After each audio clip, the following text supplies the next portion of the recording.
On that last part, I was talking about how the gametes are formed in the parental generation. So the reason that in this example, the purple flowers, that parent has two capital P's, meaning it's homozygous dominant, is because that individual is the offspring of sexual reproduction. So it inherited one allele from one parent and one allele from the other parent, which is why it has its allele pair. And the white flower, notice two lowercase p's. The white flower individuals were homozygous recessive, and there's two alleles because the white flower inherited one allele on one chromosome from its mom and one allele from one chromosome from its father. So during gamete formation, we go from the diploid situation to the haploid situation. The chromosome numbers, meaning the alleles, also get cut in half, reduced in half during gamete formation.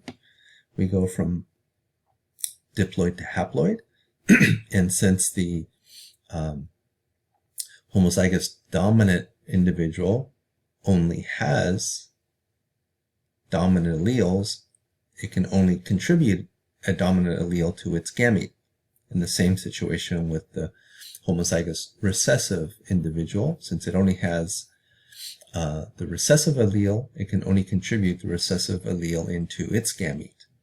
So when a parental cross is done, monohybrid cross, one gamete will have the dominant allele, the other gamete will have the recessive allele. They fertilize, egg fertilizes sperm, and you get the F1 generation produced. Notice the F1 generation, its genetic makeup, something called genotype, is heterozygous, meaning it has both a dominant and recessive allele. All of the F1 individuals are heterozygous. So when an F1 cross is done, one individual that's heterozygous can contribute a dominant allele to a gamete or a recessive allele to a gamete. All right? 50% probability of the gamete having the dominant allele and 50% probability of the gamete having a recessive allele. So when an F1 cross is done, this is the situation. The sperm from an F1 parent will have either a dominant allele or a recessive allele. The eggs from an F1 parent will have either a dominant allele or a recessive allele. So the Punnett square is used to indicate the potential possible gametes produced from the parents with the alleles in them. And then within this Punnett square, the possible genetic information, it's called the genotype of the offspring, by combining the alleles from the gametes and the parents, or capital P, both dominant alleles, to form the genetic makeup, the genotype of the F2 generation, in this possible combination here. But notice over here, it's heterozygous because it's a dominant allele that fuses with a recessive allele. So that gives the genotype, genetic information of that potential individual. And then down here, a dominant allele merges with the recessive allele, and we get another heterozygous individual. And then the last situation here, recessive allele merges with the recessive allele, and we get the one homozygous, because they're both the same, recessive genotype, because they're both lowercase p's. So this explains why and shows why In the F2 generation, the phenotype, the physical characteristic of the F2 individuals is going to be 3 purple flowers to the 1 white flower individual. The 3-to-1 ratio, or 75% dominant, 25% recessive. The color, right, the characteristics is what Mendel came up with when he did the parental cross and then the F1 cross, and in the F2 generation he always got a 3-to-1 ratio in for any particular characteristic, whether it was flower color in this case or seed color or seed shape. He was able to, this is the magic of Mendel, he was able to determine the genetic cause, the genetics of how the genetic information is transferred from the parental generation to the F1 generation, and how an F1 cross leads to the F2 generation in terms of the genetics, the genotype. And notice the genotypic ratio is different from the phenotypic ratio. The physical characteristics, the phenotype is a 3-to-1 ratio, but the genotype, the genetic ratio, is different. There's 1 homozygous dominant, indicated by the capital P. There are 2 heterozygotes, notice a capital P and a lowercase p, a dominant and a recessive allele in 2 individuals. And then there's 1 individual that's homozygous recessive, 2 lowercase letters. And here's where the term recessive and dominant come up. The dominant allele gets expressed even in the presence of the recessive allele.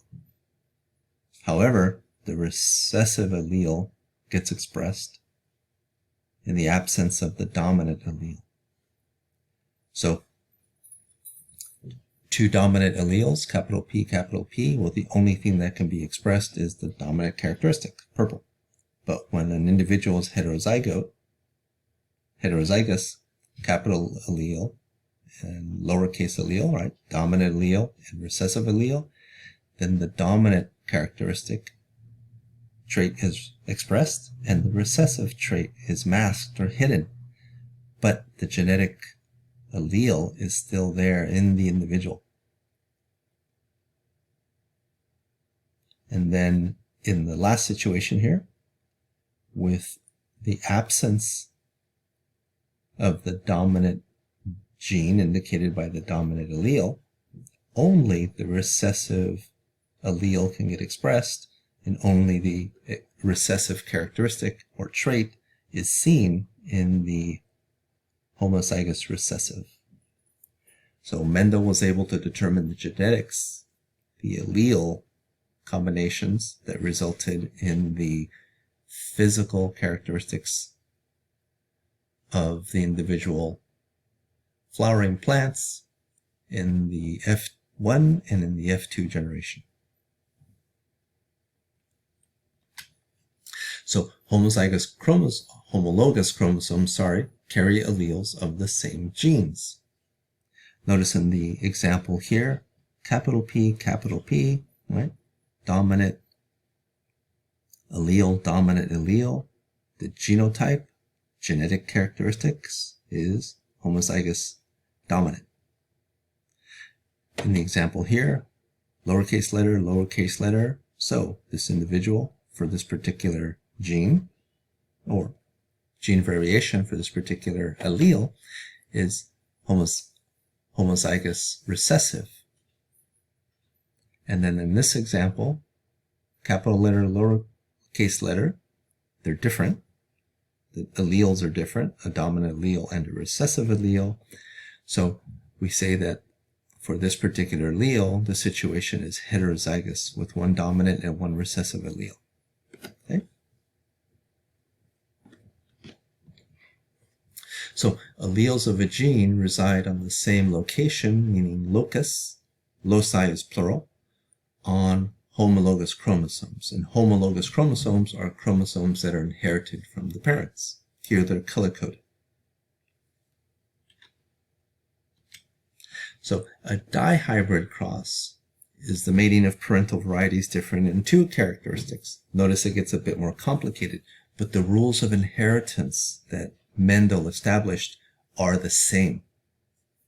So for example, considering seed shape, smooth or wrinkled, and seed color, yellow or green. Notice which is the dominant shape. The capital letter R indicates round.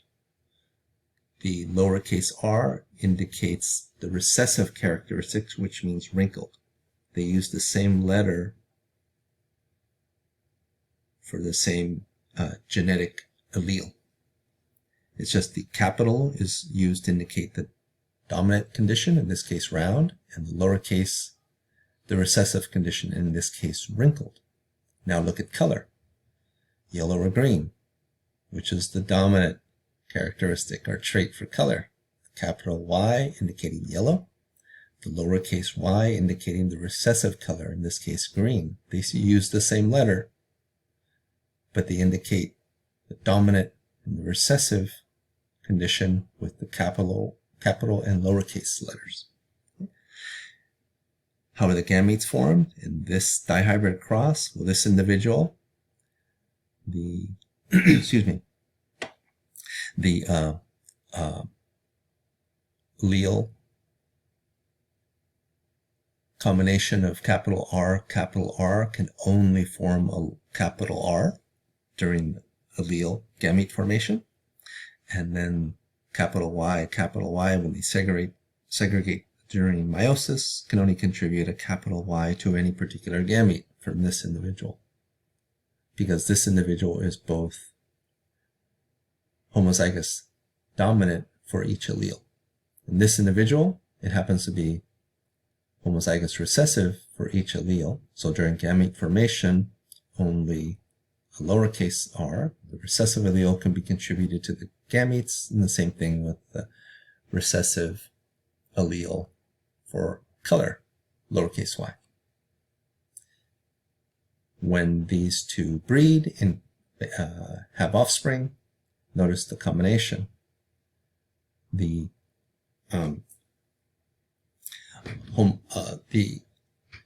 homologous chromosomes are reestablished. In this case, capital and lowercase r. We're back up to the diploid situation here. Remember, the gametes are haploid. The gametes merge, the genetic information is combined in the offsprings. So the capital Y and the lowercase y, dominant allele and recessive allele, establishes the genotype, genetic information for the individual. And the genetic information, the genotype, determines the physical characteristics, the phenotype. So notice this individual, right, the F1 individual, is heterozygous for both alleles. When you're heterozygous, the dominant trait is expressed, R for round seed shape, capital Y, capital R for round seed shape, capital Y for the color, happens to be a yellow seed. And now this down here, this Punnett square, notice it's bigger in a dihybrid cross, and it's indicating a F1 cross, so F1 individual, it's heterozygous for both alleles, is bred with another F1 individual, and notice how the alleles can separate during gamete formation in one parent versus the other, and then the Punnett square allows the experimenter to mix genetic material from the gametes together to form the genotype of all the potential offspring, and then the genotype shows the phenotype, the physical characteristics based on the genotype, genetic information in the F2 generation. I will not hold you responsible for the F2 generation outcome, but definitely know the F1 generation. And we'll continue this on the next lecture. Continue the chapter on the next lecture.